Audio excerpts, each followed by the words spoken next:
Joe, in this movie, we watch a black man teach a black child how to swim. So? Turns out we weren't just watching acting. Mahershala Ali was actually teaching Alex Hibbert to swim. What's your point? Remember that one day when I tried to teach you how to swim? Yeah, I still can't swim. Right, but maybe we can get Mahershala Ali to come teach you. Are you that lazy?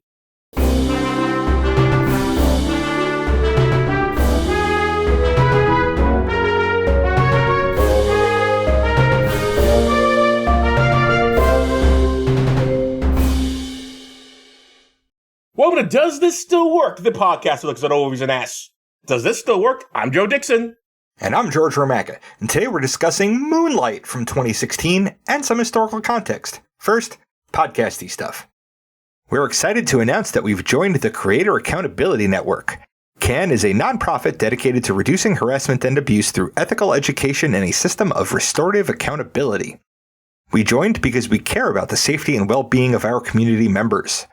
If you feel our behavior or content has harmed someone, please report it to CAN, either via the reporting form on their website, creatoraccountabilitynetwork.org, or via their hotline at 617-249-4255.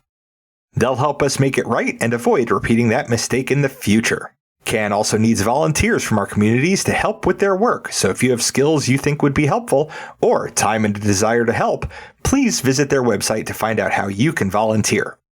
Most importantly, get the word out to other creators who you think would be interested in getting credentialed. Help us build safer communities together. You can reach us at ttswpod@gmail.com, on Facebook, Letterboxd, and on our YouTube channel. Joe is on Blue Sky at joedixon.bsky.social. Please tell your friends about us, even the ones who think a good nickname is just their friend's skin color, and leave 5-star ratings everywhere. You can pick what we watch and get extra per episode content by funding us on Patreon for as little as $1 a month at patreon.com/dtswpod. Now, George, take us back to 2016. And this is the way it was. Moonlight, a film about the life of a black gay man, was released to theaters a few months after the Pulse nightclub shooting, a little over a week after the United States reacted to 8 years of a black president by electing an orange-tinted white racist. On June 12, 2016, a conservative religious terrorist opened fire in the Pulse nightclub in Orlando, killing 49 people. He purportedly wasn't targeting it because of the gayness, but rather because the security was worse than the other clubs in the area, and he wanted to make a point about the US bombing Arab countries. Say what now? Yeah, I don't buy it. I mean, it was probably that, but also the guy apparently lost his shit after seeing a gay couple kiss in public. Because he wish he was included. That's usually why people are homophobic, especially males. The worst homophobes are guys who secretly want it themselves. That's actually not a great take. Why not? How many guys have turned out to be... right now we're talking about... Lindsey Graham just recently died. Everybody's talking about now what a closet case he is, this right. Sex workers come out and said, hey, he used to do it with me, even as he was trying to get rid of the gays, this and the gay that. I mean, he wasn't as big a ranter, but still, it wasn't like he was a defender of gay rights. Right. It's one thing when somebody's caught in hypocrisy, but positing that somebody is gay as a way to slander them, even if they have, an ideology, is still just... Well, it's not slander. It's a statement of fact, or at least observation, that a lot of closet cases tend to be homophobes. I'm sorry, that just happens to be true. All right, other people weigh in. Weigh in, people. And I don't really want to get into the 2016 election, since we're living in part 2 of that nightmare right now. Suffice it to say that stories about black lives need to be told now as much as ever. And not for nothing, this was awarded the Oscar for Best Motion Picture of the Year. It, you remember the controversy around the win, right? Nope, not at all. I don't remember this. Surprised the shit out of me that this won an Oscar, because I just don't pay attention to that shit. Okay. Well, you may pay attention to this because it was in the news, but I guess you didn't. All right, so when they announced the winners, the Best Picture for 2016, they got them mixed up and they said La La Land. And then the other people came on and were like, no, it's Moonlight. He's like, oh, sorry, Moonlight. So it was a confusion. They picked the wrong pick because I guess it was Warren Beatty and Faye Dunaway were doing the intros or were announcing for Best Picture, and I forget which one got it mixed up. I think it was Faye Dunaway, and I don't know what she was thinking, what she was looking at, but she called the wrong winner. And La La Land came up, and then they said, "Oh no!" And then there's a bunch of buzz on the stage, and everything's talking, and suddenly like, "Sorry, there's been a mistake." Moonlight, guys, come on up, you won. So it's very, very awkward. It wasn't as awkward as having a presenter slapped, but it was awkward. Okay, and I think I did read in the Wikipedia there was a Simpsons episode that like parodied that happening. There's a Simpsons episode that has literally parodied everything, George. There's been enough of them. I'm sure this is just, someday there'll be a parody of this show on The Simpsons. Everything is parody. That show's been around forever. It'll probably outlive both of us. Yep. All right, Joe. Let's talk, more about Moonlight. Let's do that. Let's talk about the people who worked on it. This is written and directed by Barry Jenkins. And I've seen his work in If Beale Street Could Talk, which I'm shocked to this day did not win an Oscar or didn't get nominated. It was a really good film. And it was also written by Tyrell Alvin McCraney. Blurbs. IMDb says, a young African-American man grapples with his identity and sexuality while experiencing the everyday struggles of childhood, adolescence, and burgeoning adulthood. YouTube has a lot more to say. YouTube says, a timeless story of human connection and self-discovery.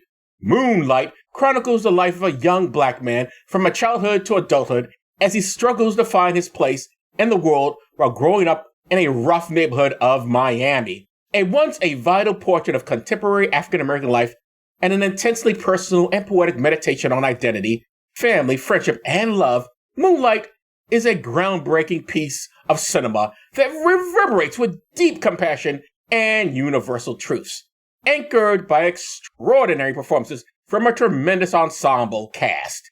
Jenkins' staggering singular vision is profoundly moving in its portrayal of the moments, people, and unknowable forces that shape our lives and make us who we are. That is a lot. That is a lot.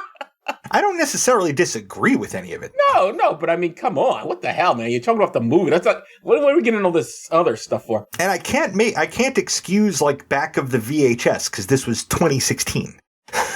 No, I can't. I mean, at least it did say Oscar and a blah, blah, blah, and played by blah, blah, blah, and all their credits. I'm like, what is that for? Anyway, let's get into the characters here. There's one character, well, two characters actually played by multiple actors. So I'm going to give them by the names they're called in the movie each time, each character. Little is played by Alex R. Hibbert, and both George and I have seen him in Black Panther. Chiron is played by Ashton Sanders, and I've seen him in Judas and the Black Messiah, The Equalizer 2, and Straight Outta Compton. Just to be, but before any listeners get ahead of us, I know George has this tendency of not having seen black actors in movies. I've seen some of them in this one. We'll get there. Okay. Just not yet in the cast list. Well, the only reason you've seen some of them is because of this podcast. You didn't actually go out to the movie. No, some of the ones in this, I've seen the movies. Okay. Oh, good. I look forward to finding out who that is and what that is. All right. Anyway, Black is played by Trevante Rhodes. And I've seen him in The United States versus Billie Holiday. So just to be clear again, because it might be confusing, those three characters, Little, Chiron, and Black, are the main character as a child, teenager, and adult. That is correct, yes. Juan is played by Mahershala Ali, and he's the Oscar winner for Best Performance by an Actor in a Supporting Role for this picture. And we just recently seen him for the podcast in Hidden Figures. Both George and I have seen him in Eternal, so it was voice only. He was at the end. There was going to do that's supposed to be a spin-off movie that looks like it's never going to happen, but story. And I've seen him in Green Book, the worst Oscar winner for Best Picture since Crash. Awful movie. And I heard him in Spider-Man Across the Spider-Verse. And I've seen him in The Hunger Games, Mockingjays Part 1 and 2. Okay. Paula is played by Naomi Harris. And both George and I have seen her in Skyfall and No Time to Die. And I've seen her in 28 Days Later and Venom, Let There Be Carnage. And I've seen her in Pirates of the Caribbean, the Dead Man's Chest and At World's End installments, and Spectre. So you've pretty much seen her in all the Bond pictures, and I've only seen her in a couple. That she's been in, yes. Yes. All right, Teresa is played by Janelle Monáe, and we recently saw her in Hidden Figures, that movie again. And both George and I have seen her in Glass Onion. And I just recently saw her in the movie theaters this summer in Is God Is, which is excellent. Please, when it's streaming, see it. It's a really good movie. It's a weird, it's a horror movie that doesn't know it. It's just, yeah, well, you have to see it. Anyway, and also I've seen her in Harriet. And I've seen her in the music video for We Are Young. Kevin, at 16, is played by Darrell Jerome. And I've seen him in When They See Us, TV miniseries, and I heard him in Spider-Man Across the Spider-Verse. I think it's Morales. Morales? What is the name of the main character in Spider-Man? Anyway, the other Peter Parker, the Black Peter Parker. I don't know, Joe. I haven't seen that.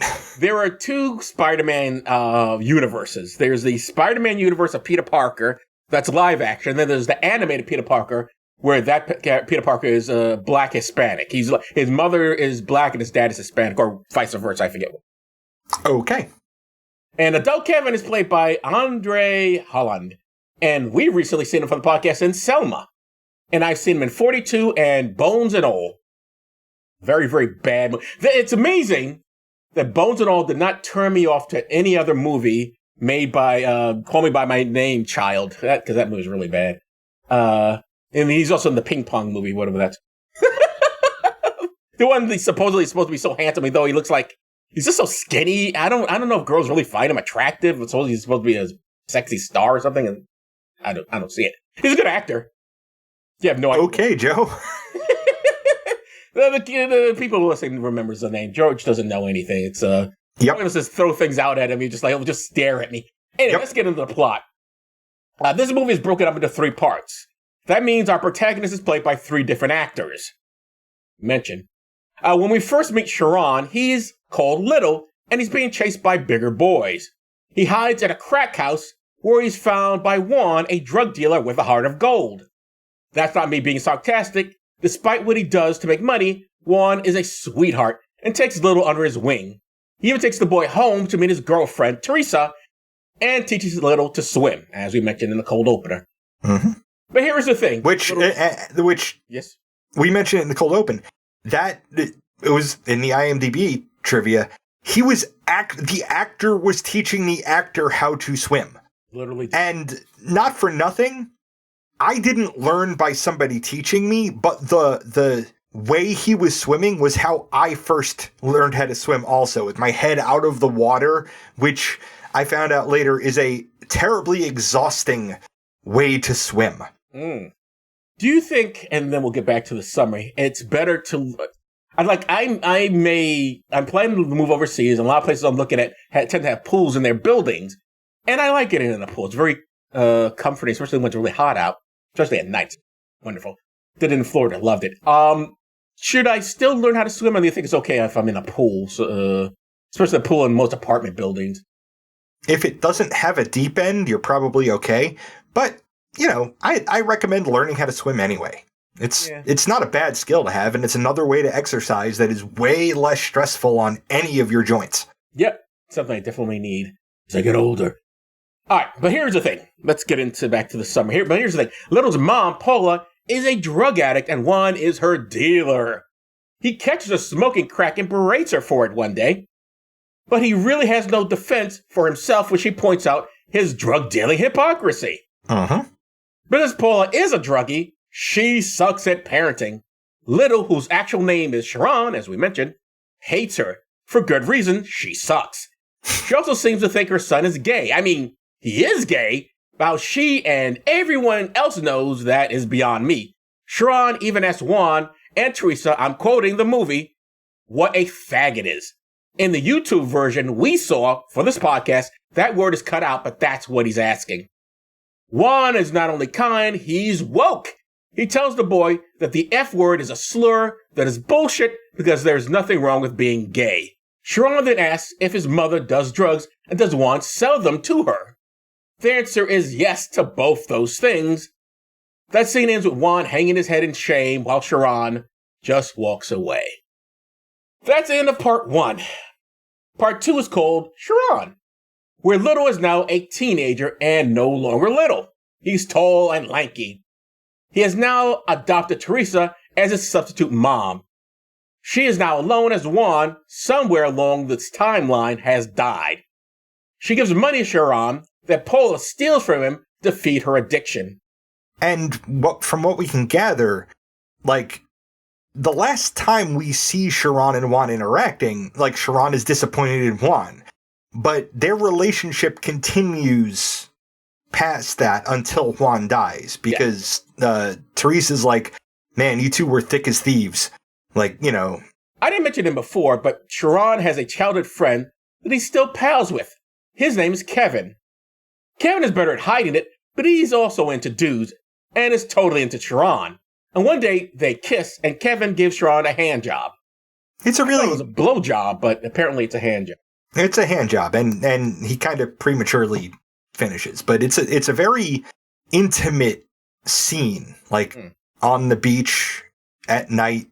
They have the conversation about where the movie got its title from, which is that.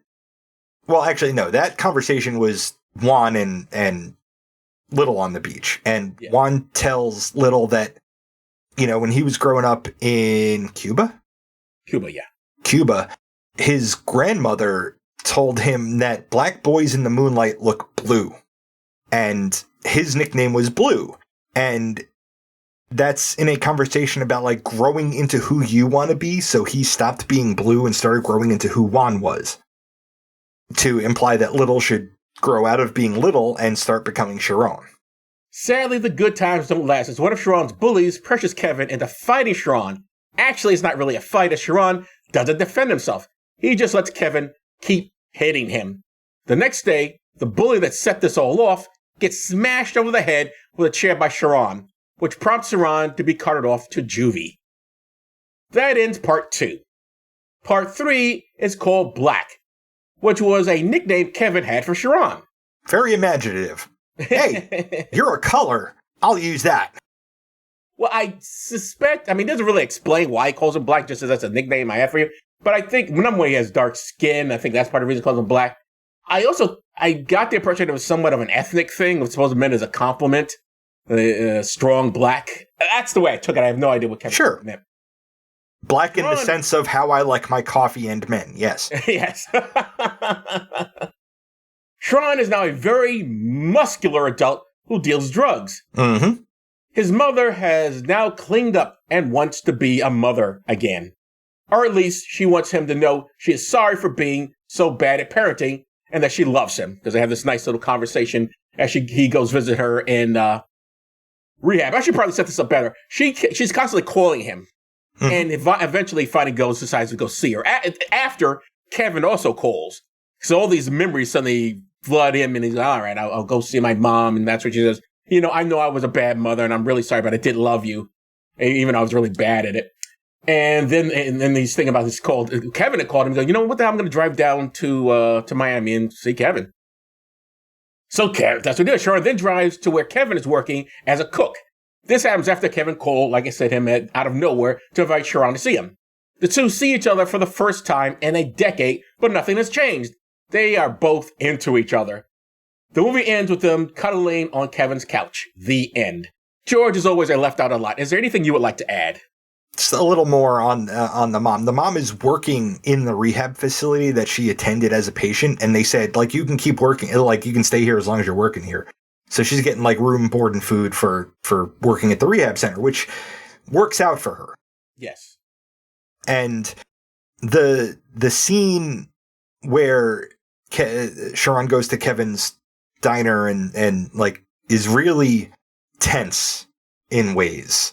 Like, Kevin offers to cook him the chef's special, which is an odd menu, and They have a conversation. Like, turns out that Kevin like ended up getting a girl pregnant and has a kid that is their everything.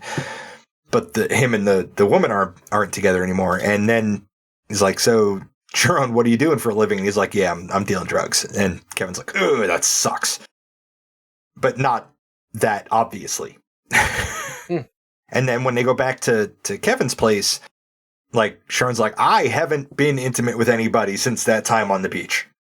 So he's been holding it all in. Hopefully, he got it out that night. Probably. I have to tell you, before we get into the discussions, there are a couple of things that happened to me while I was watching this movie. Not literally happened to me, but it was weird as I'm watching this film, because I did see it in the theaters. And as I mentioned to you, because you were over here dealing with something in my place, and I was telling you about this, there are huge chunks of this film I simply do not remember. This is only 10 years ago. There are pictures I've seen 15, 20 years ago. I still remember this film. There are chunks of it. I forgot that scene happened. I forgot that scene. And the only thing I can imagine, I must have been tired that day and maybe fell asleep. But otherwise, I don't know why I don't remember this. And also, it's really weird at the end when they're cuddling. For some reason, my memory is that Kevin is not into it. And I don't know why. My memory's like, oh, it seemed like he's never, and then he clearly is. I mean, he's got his eyes closed. I'll get him. They're enjoying themselves. I don't know why I remember it differently. It's really strange. Anyway. You got nothing to add to that? I got nothing to add to your personal well, you anecdote. Why I did it. Now you were in therapy. I mean, the not remembering huge chunks of it. The pacing in this was kind of slow. When they were filming this, the director kept the actors that were playing each phase of the lives apart from each other. Didn't let them interact because he wanted each of them to interpret that in their own way, not really build off of what the other was doing. And the script was written such that they all did this, say very few words thing with lots of the other characters spending time trying to draw words out of the protagonist, which is kind of painful to watch. It makes things go very slowly and kind of frustratingly. Well, but it's not bad. It's just that can make you tune out. I presume you know this, maybe you don't. That was always a years, maybe even today. I shouldn't even say it's something from the past. But I think what the director and writer were trying to say is that because there is, I mean, obviously Sharon's going through a lot, and that's the reason it's mostly quiet. But there was a time when the strong silent type was seen as a good thing. Man, a few words and much action, that sort of thing. And this film shows like, well, that's actually bad. If a person's really not saying that much, it's probably something wrong. They're not enunciating, not saying what's the matter with them, not saying what they want or what they don't want. It's not a good thing. Yeah, and either they don't have the vocabulary to explain what's going on with them, or they don't feel that there's anybody safe that they can explain those things to, or both, which is both not good situations to be in. Yes, 100%. Okay, my friend, let's get into the discussion. This is what everyone tunes in for. What do you think of the depiction of black males in this movie? Since you're an expert on black males.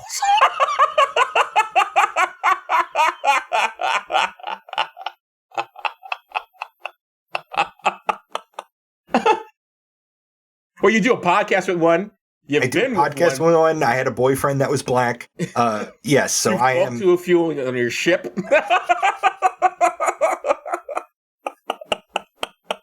When you were in the Navy, the first time you're meeting black people, it's like, oh, how interesting. It wasn't the first time. There were black people in every school I was ever in. Yeah, I know. It's funny to me to think you've never seen black people before until you joined the Navy. I had a black girlfriend when I was in middle school for like a couple of weeks. You're just going through the culture. Anyway, what did I think of the depiction of black males in this movie? When I was watching this movie, I thought deep and nuanced. Like, we've seen for this podcast a lot of really shallow black characters written. And not to mention an entire era of blaxploitation film that played up some really not great stereotypes.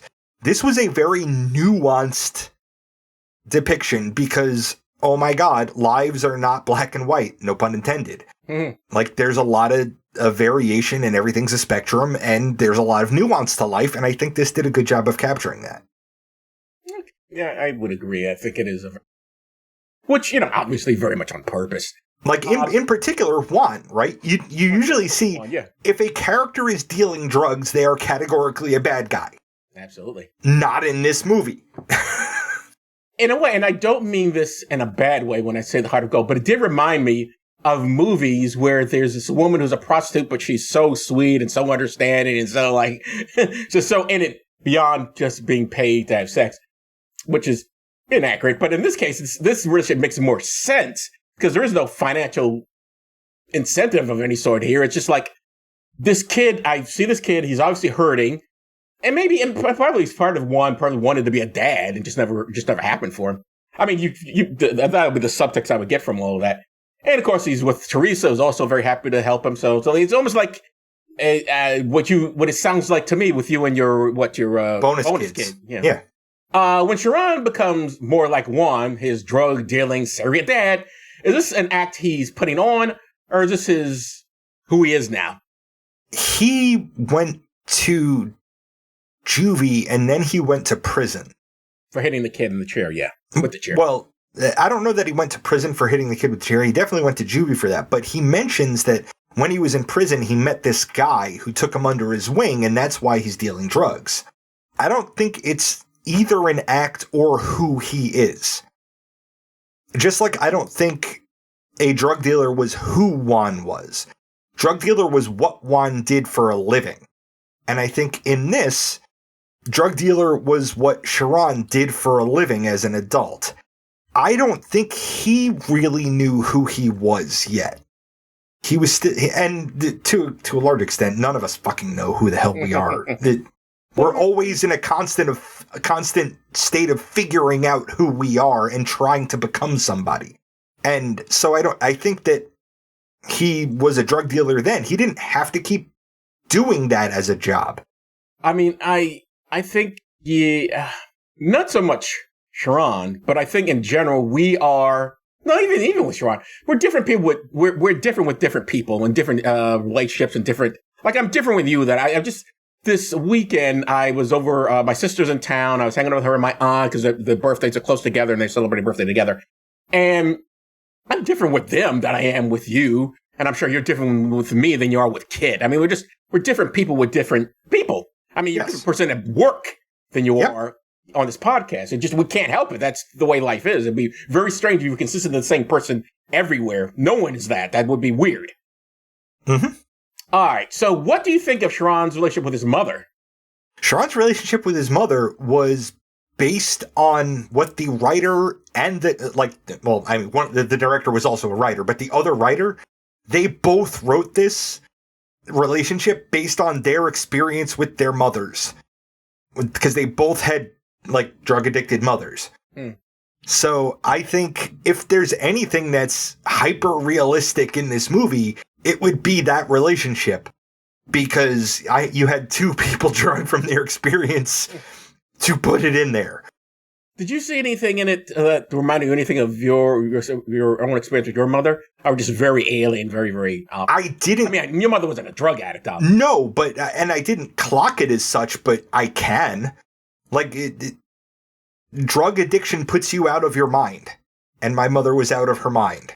So, and there were definitely, I have very vivid memories of my mother screaming at me. She wasn't yelling the F word, but...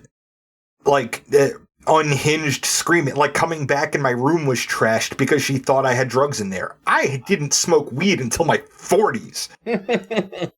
After my mom was dead. There are different parts of it that remind me somewhat of my mother. Not wholly, because thank God my mother was not a drug addict. She didn't bring a bunch of men over or anything like that. So I was spared that nightmare. Stay with my stepfather, which is a whole other problem, but we won't get into that.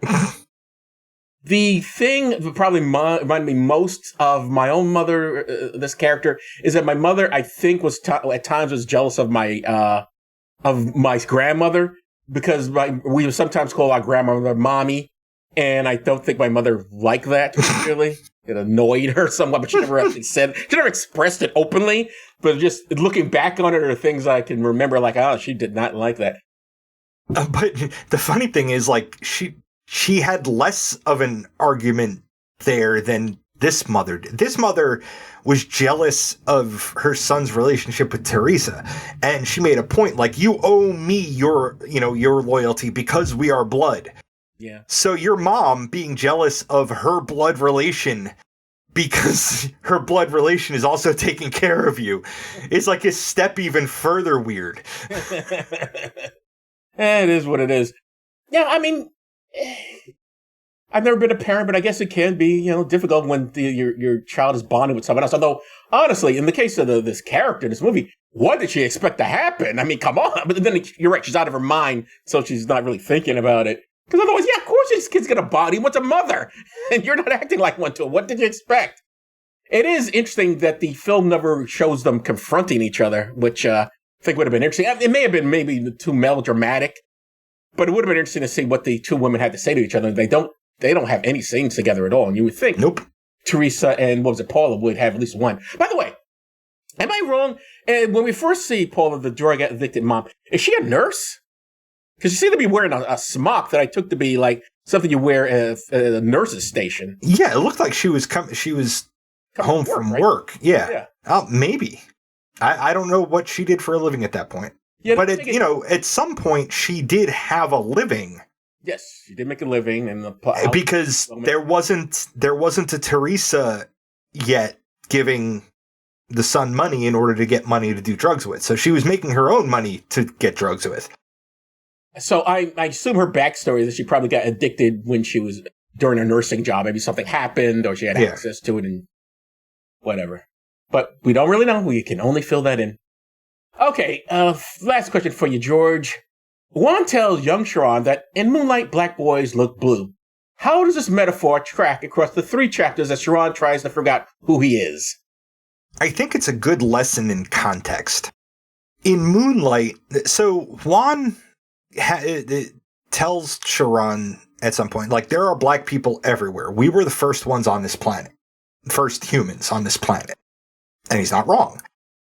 So, on one hand, he's imparting a strong black identity to him. But then in this story, he's saying, black is what you are, but black isn't all that you are. Because in a certain light, you're not even black. You're blue.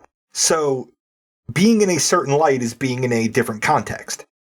And I think if Sharon were to meditate on that for a while, he would realize that just because his role model was a drug dealer and the person in prison who took him under his wing was a drug dealer and he's black and both of them were black doesn't mean that him being black means he has to be a drug dealer. He can break out of that and change that context and be something else for a living. So I think it's a powerful metaphor. No, I would agree with that interpretation of it. Also, blue can also have the double meaning of sadness, when you're blue and you're sad. Okay, your turn. All right. How has your perspective on aging, regret, or healing shifted how you view this movie? This is the thing, is that I forgot so much of the movie, I don't know how much it strengthened my perspective, because I don't, what was my perspective at the time? I remember liking it. I, fortunately, have not, as unhappy as I may have been about my own childhood. It was nothing like this, thank God. What regrets aging? Gee, I wish I had a better answer. My own perspective on aging, my perspective in terms of this film is that I feel like, yes, we change as we get older, obviously. Fortunately, I didn't have any issues with my sexuality, so I didn't have to deal with that. I certainly was called the F slur, but then I think every boy in America has probably been called that, whether they were gay or not. It's a rite of passage in many parts of this country. Teenage boys, especially, just love to throw that word around. Certainly got beat up a lot when I was a kid. I look back at now and I think, wow, this is probably why I'm not nostalgic for the past like some people are. A lot of people tend to be nostalgic of the good old days. Even people who were in the days of segregation look back on it fondly because they remember, all of us, we all lived together and the richest in town and the poorest, we all got to share the space. And like, I don't know, that's a weird way to put it, but okay. So yeah, some people do romanticize the past. I do not. I think the past fucking sucked, and I'm glad for the future. Unfortunately, the future includes Donald Trump, but that's another story. Hopefully that we'll get past that nightmare and move forward. But I'm always looking forward, not back. Not that we shouldn't do that when it comes to charging people with crimes, but that's another story. All right, anyway. I'm going off the track here. Let me answer the actual question. Yeah, how's my perspective has changed since seeing this film? I am less concerned about aging, that's for sure, now that I'm here. Not that I thought much about it at the time, but I'm happier I'm in the place that I am than at the time this film came out. Even as much as things are bad in the larger world, and right now I've been laid off, so I'm unemployed. Well, even with all of that, I'm happier where I am now than I was then. So aging has worked out for me, I guess. All right, next question. I don't know. Alrighty. The first part of the film is set during the crack epidemic. How accurately did the film capture the atmosphere, family strains, and community dynamics of that specific era? Well, I wasn't in Florida at the time, so I don't know what it was like in Miami. But yeah, I think it pretty much captured it. I mean, there's actually surprisingly little gunfire in this. Because I remember guns going off quite a bit during the crack era. When, teenage drug dealers are shooting other teenage drug dealers for turf. Because, the reason there is, and I'm sure people understand this, the reason there is so much gun shooting and the bang-bangs among the gangbanger types, is not because they're tough or that they enjoy it, it's because the only way they can settle disputes. You can't take a person to court when you're doing illegal activity. The only thing you can do is hit them over the head with a bat or go after them with a gun. That's why there's so much violence. But yeah, I think it pretty much captured it as well as you could, because that really wasn't the focus, it's just in the background. So yeah, I think it did a pretty good job. Because you don't remember this era at all, because by the time you were born, the crack era started, and by the time you were old enough to understand it, it was pretty much over. Yep. Much like it's like the AIDS crisis. In my mind, it would feel like they both happened around the same time. They kind of did. There was strong overlap. So looking back across generations, how have you seen the definitions and expectations of black manhood evolve from your youth to today? Well, this is a good example of why I like the future. Because I do remember the good old days of blaxploitation. People romanticize these blaxploitation. But we've seen these films on this podcast, and some of them are pretty fucking awful, quite frankly. And I can understand why people were like, why do they always got to show this one's a prostitute, and this one's a drug dealer, this one's a pirate eye, sure, but he's just shooting up the place. It's hyper violent and hypersexual and fucking everything. The reason black people, mainly object to these depictions, not as like these people didn't exist, it's just that it seemed to be that is the only telling of the black story. It was just these set of people and that's it, and didn't sing expand. And today, I don't think you can say that. There are all sorts of depictions of black folks out there. And I think thanks to the election of Barack Obama, I certainly have not heard, and a lot more when I was younger, and we used to make jokes about it at the beginning of our podcast. It's like, oh, how white you sound. Oh, you sound so white. I would hear that all the goddamn time, and I haven't heard it in years. Well, other than when I was in Panama, when I told you someone said I sounded corporate, which I took to mean white, but at least, we've cleaned up our language. Yeah. And to be clear, just in case you haven't listened to the back catalog, I never told Joe that he sounded white unless he wrote it for me to say it. Yes, that never came out of your mouth. But there are funny white people I've met who did. And even black people, it's just wild. People just say this to me, like, huh? They're like, just insult me right to my fucking face. Like, how am I, I'm sorry, I talk like I talk. If this isn't me putting on air, it's like, you see I'm talking to you? I literally do this to everybody. I don't change my voice wherever I am. I talk like I talk. Can't help it, sorry. So yeah, that is. So I think that the picture of black manhood is much, much better now. It is a lot more nuanced, a lot more different depictions, and they're not just black men, of course, but black women in general. There's a lot more black stars than there's ever been. There's a lot more depictions of black people in different areas of life. So I think it's way better, and even from 2016, but even more so than when this film is set. So, when Moonlight won Best Picture in 2017, it was a historic milestone. For a lot of reasons, but also, and this stuck out to me just because I edit video now, as a function of doing this podcast with you. Joy McMillan became the first African-American woman to be nominated for Best Film Editing for this movie. So, yes, it was a historic milestone. Looking back now, do you feel the film's success opened lasting doors for nuanced Black storytelling, or does it stand alone? Before I get into that, I just want to say it is very weird to be in the 21st century and still see first Black blah blah blah, yeah, or first anything. You're like, really? This has not happened before? But no, it hasn't. All right. Anyway, as it's I definitely think Moonlight and a bunch of other things, obviously, including the election of the first Black president, has allowed a lot more storytelling in different aspects of Black life. So yeah, I think I don't think there's ever been a better time in the history of Black people in America where the depictions have been more nuanced. It's usually because, back in the racist day, they were like, oh, yes, blah, blah, blah, blah, blah. And then in the supposedly more militant days, it's all like everyone's tough and, kicking ass and everything. And today's more nuanced. You got pictures of Black people who are coward, you got Black people who are brave, you got Black people who are dumb, Black people who are smart, human beings, basically. I think there's a lot more of that. So I don't think there's a standalone. I think they have made... There's still some issues with funding. I know a lot of Black filmmakers still find it harder to get funded, but there are still things that are being made today that would not have been made. I mean, I'm just talking about Is God Is. A film I'd like. Now, unfortunately, it flopped at the box office, but still, this is a film that I don't think could have been made 15 years ago, 20 years ago. It's definitely a film of its time, and it's about, virtually everyone in the film is Black. But ostensibly, it could be a movie about anybody who had just terrible, had a very bad father and had very bad things happen stemming from having a very bad father. But it's both a Black movie and then it's not, But that's Is God Is. Anyway, but for this film, yeah, I think it opened up a lot of doors and things will help going in that direction anyway. So yeah, I think so, sure. Alrighty. Okay, so let's move on to what we really need to discuss, and does this film still work? George, does it still work? Fuck yeah.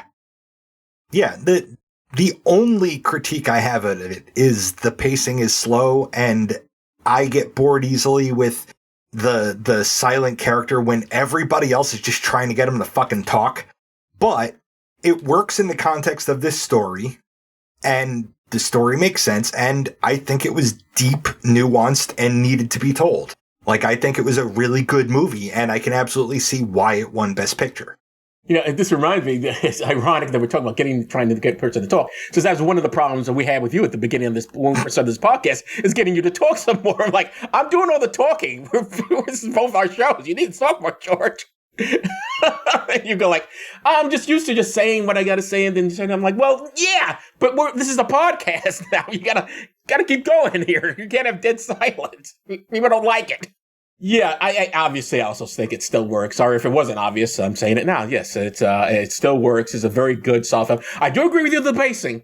I do think it moves a little slow, I guess it moves at the speed it wants to move at. And for us, it's slow. Maybe it's slow for me. Yeah. And my attention span. Yeah. But overall, it's a good picture. Strong picture, well acted. Yeah, I get no real criticism of it particularly. We might have found out a little bit more about different characters, but I don't know if that would have mattered more. And really, it's just Sharon's story anyway, to be told. I do think it would be interesting, and this is a film you haven't seen, George. I don't think you've seen it, but I would recommend for people out there, if you do see Moonlight or see it again, I would watch it as a double feature with the Florida Project, because there are elements in it that somewhat reminded me of that. Now, George has not seen this, so I'll explain to him, and for you who've never seen it, I'll explain to you as well. The Florida Project is this movie set in Florida, obviously, and Florida projects, where a lot of young people... Well, let me set this up better. William Dafoe, Green Goblin himself, plays this very sweet man who is a super of this building, and his tenants are people on welfare, people very poor and disadvantaged, and he is trying with all his might to help them, even though in his limited source of power that he has as the super in the building, because he doesn't own the building. He's just a super. He just lives there and works there. And it's about these poor kids who he's trying to protect, and the parents are doing sometimes a really shitty job of it. And it's really well done. And I just like, and so elements of this reminded me of the Florida Project. And I think they make a good double feature. So anyone who's, if you're someone out there who listens to this podcast, or know someone who listens to this podcast, and they book movies, theaters, or retro houses, tell them to do that as a double feature. Alrighty. Next week, we'll be talking about Lock, Stock, and Two Smoking Barrels from 1998. Oh, that's weird. I feel like we've already discussed that. Nope, we did Snatch. Oh, okay. And that's why this is on the list, because I feel like this is a movie I should have seen by now, given that I've seen Snatch a number of times. Take that as however you want to for it to make sense in your head, Joseph Dixon. You knew what you were doing when you said that. No, I didn't, because I was just naming a movie, but then it clicked for me that I'm talking to Joseph Louis Dixon, who will use any excuse to talk about genitals. Oh, well, so I guess I did this episode. I'm Joe Dixon. Thanks for listening. And I'm George Romaka. Thanks for listening indeed, despite Joe Dixon talking about genitals any chance he gets. I didn't say anything. If a podcast drops and there's no one around to hear it, it's just another collection of ones and zeros that doesn't matter. You've been listening to Does This Still Work? Produced by Joe Dixon and George Romaka. This content is CAN credentialed, which means you can report instances of harassment, abuse, or other harm on their hotline at 617-249-4255 or on their website at creatoraccountabilitynetwork.org. The hosts can be reached via social media, email, or the contact page at dtswpod.com. Be good to yourself and others, because that still works.